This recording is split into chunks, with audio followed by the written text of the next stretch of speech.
and welcome to the Men on the Path to Love podcast, The Healed Man's Path, how healing yourself changes everything in relationship episode. I'm Bill Simpson, your host. I coach men who are done suffering in their relationships, men who want deeper love, real connection, and to finally feel like themselves again. I help them become the best version of themselves and for their current relationship or the one they're ready to find, so they can live the life they love. Now, this is a topic that is close to my heart because I've walked this path myself. And I know what it's like to be both the broken man and the man who's committed to healing. My own healing journey began when I finally faced the truth of my childhood wounds. I was abandoned by my mother at the age of 8, and she died when I was 13, never saw her in between. And that trauma shaped how I showed up in relationships for decades. I carried a deep fear of abandonment into every relationship, and it sabotaged them. And after going through divorce, I knew something had to change. I began therapy, I did some inner work, self-reflection, learned about different spiritual practices, did a lot of trainings, and I looked at my past relationship patterns and how I was hiding, the ways I would shut down, and the ways I would avoid being vulnerable. And doing the work to heal, I slowly learned to do the things I was once afraid of.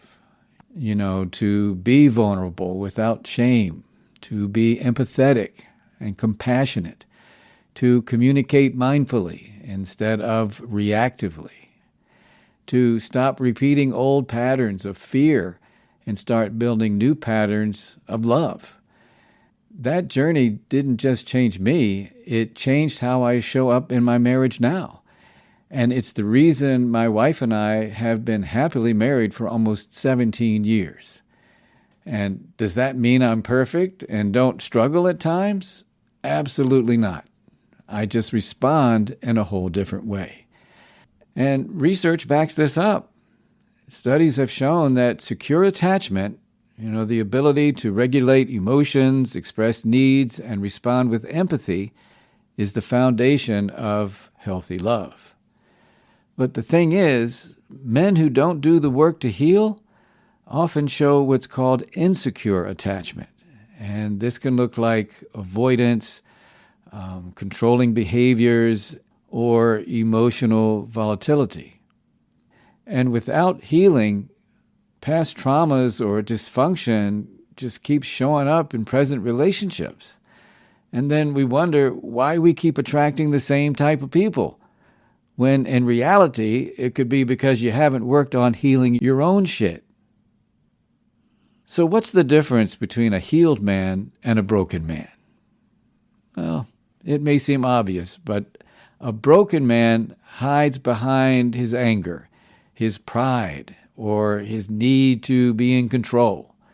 He's afraid to be vulnerable. He gaslights or manipulates to avoid his own insecurity. And he leaves his partner feeling unseen, unsafe, and basically unloved. Now, a healed man knows he has wounds, but he doesn't let them run the show. He communicates honestly, he takes responsibility for his actions, and he creates safety in relationship by being fully present, by offering empathy and being compassionate. And look, a healed man isn't perfect by all means. As I said, no one is. But he's self-aware. He's committed to his growth, and he doesn't pass his pain on to his partner. A healed man doesn't wipe away all that's happened to him. It's just knowing how to respond to it and taking ownership and responsibility for himself. I think of my friend Megan, not her real name, and I think about how she discovered the difference between a broken man and a healed man. Megan had been in a toxic relationship with a broken man.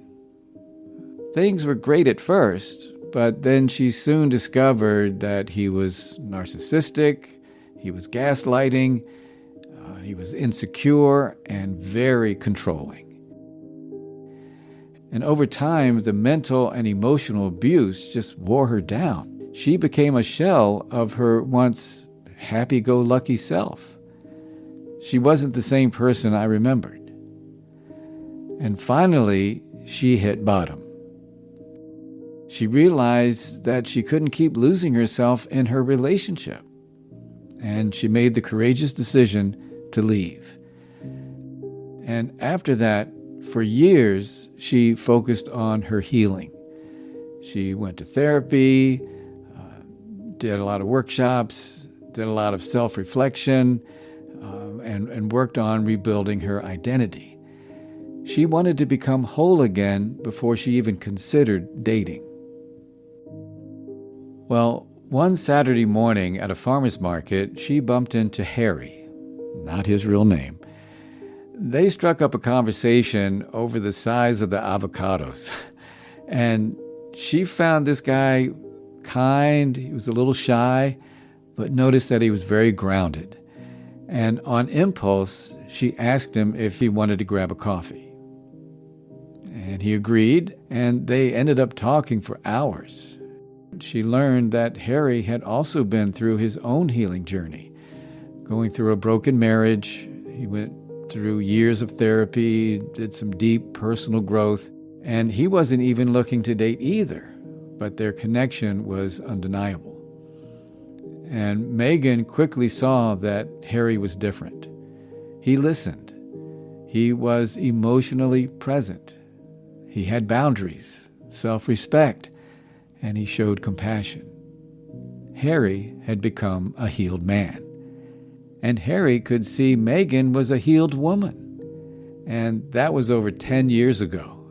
And today, they're still together, thriving, and building a life from a foundation of being whole, not broken. And I've got to say that their story isn't so unusual. I've heard it over and over, the same type of story. It's almost my story, too. And relationship psychology research shows that when both partners bring secure attachment and emotional availability to the table, the conflict doesn't disappear. They don't stop having arguments, but it does become manageable. And it becomes an opportunity for growth rather than destroying the relationship. You see, healing transforms relationships because it breaks the cycle of the old patterns. And instead of passing down pain, healed men and women pass down love, respect, and emotional safety in the relationship. Now, I'm going to ask you to be honest with yourself. Are you showing up as the healed man in your relationship or the broken man? Think about that. And it's not about judgment. Just think about what you're bringing to the table in your relationship. And think about what old wounds are still shaping how you communicate, how you argue, or that you shut down. And think about what would change if you made healing yourself your number one priority to your partner. What a gift that would be, huh? Think about it. Journal about it. See what comes up for you. And again, the truth is, the path of the healed man isn't about perfection. I really want to stress that. It's about progress. It's about choosing to face your past instead of burying it, and choose to grow instead of staying stuck. Because healing yourself changes everything in relationship. Because when you heal, when you stop hiding and stop hurting, and you finally start loving in the way you've always wanted to, then loving yourself first and bringing that healed man to your relationship, oh man, it's an amazing thing. All right, my quote of the week comes from the famous psychologist Carl Jung. And see if you can make sense of this. He says, quote, "Until you make the unconscious conscious, it will direct your life, and you will call it fate, unquote. Yeah, man, I mean, it's time to stop letting those old, unconscious, old wounds run your life and start walking the healed man's path. And if you're ready to step onto your own path to healing, then subscribe to this podcast, join my email list, and check out the resources I have for you at menonthepathtolove.com. And that's a wrap for this episode of the Men on the Path to Love podcast, The Healed Man's Path, How Healing Yourself Changes Everything in Relationship episode. I'm Bill Simpson, your host. Thanks for listening. Now, coming up on the next episode of the Men on the Path to Love podcast, one of the things my wife and I connect around is our cats, Lily and Kiki. My wife and I went without any kind of pet for years, and we did great. But when we decided to adopt Lily and Kiki, I had no idea how much richer our lives would be. They're like our kids, man. So I got to thinking how much pets can bring to a relationship. So I got to thinking, this might be a good topic, because I see how much pets can bring to a relationship. So please join me for the Pets and Partnerships, the role of pets in relationship episode. And if this podcast speaks to you, then please share it with another man who's on his healing journey, and share the link to this podcast and share the love. And until next time, keep your heart open and stay on the path to love.